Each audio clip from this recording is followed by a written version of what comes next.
In the 1970s, the United States looked like a superpower in collapse.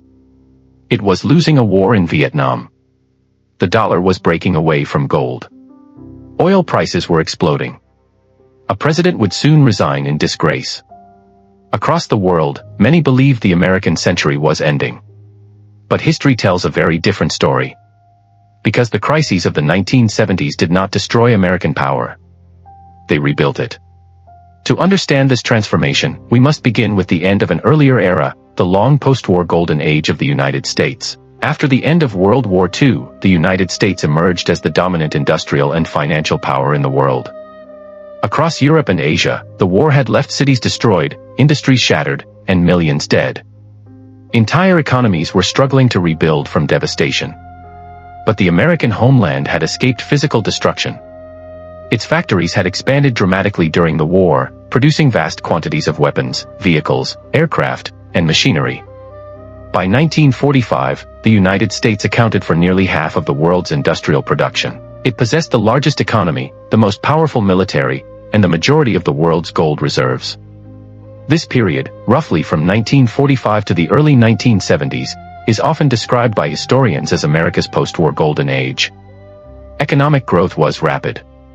The middle class expanded dramatically. Millions of Americans bought homes, attended universities, and entered a new consumer society. At the global level, American power rested on three structural pillars.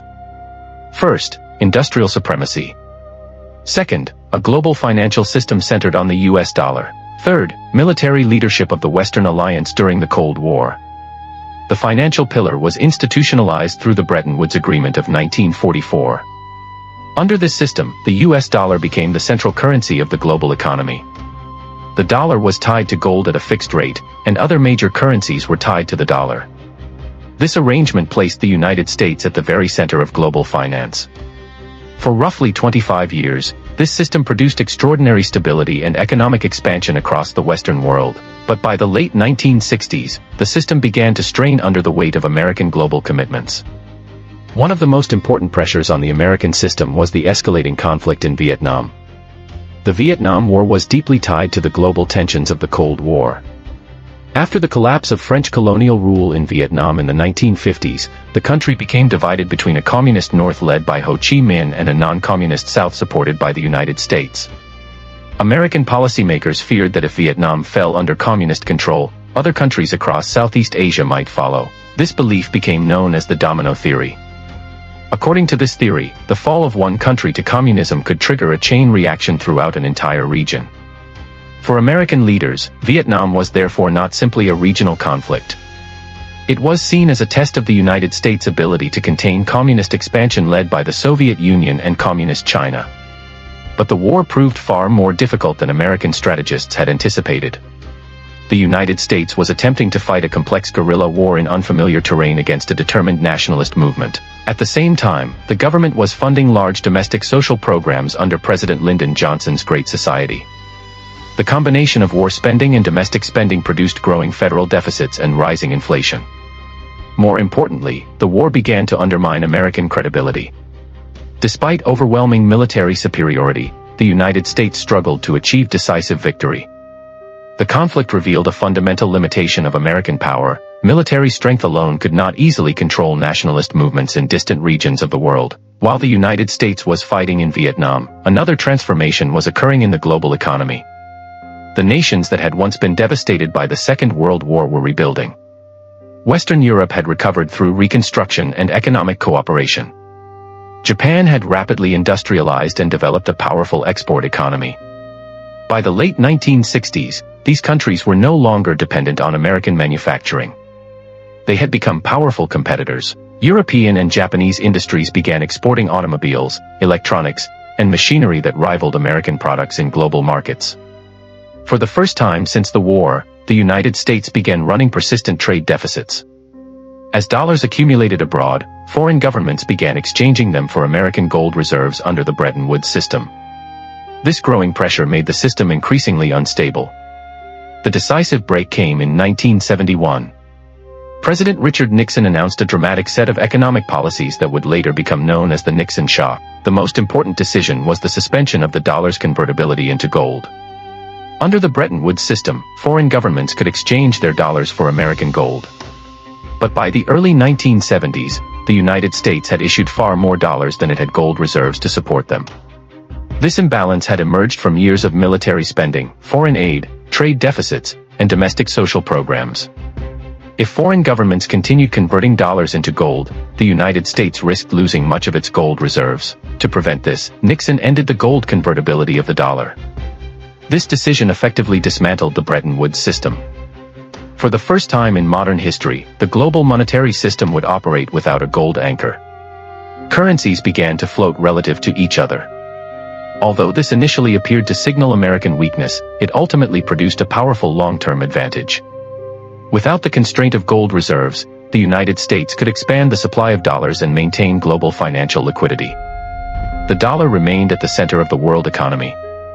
Another shock struck the American economy in 1973. That year, war erupted in the Middle East during the Yom Kippur War between Israel and a coalition of Arab states including Egypt and Syria. During the conflict, the United States and several Western allies supported Israel with military supplies and diplomatic backing. In response, major Arab oil-producing states imposed an oil embargo against these countries. The embargo targeted the United States, the Netherlands, Japan, and several Western European allies. Oil prices surged dramatically.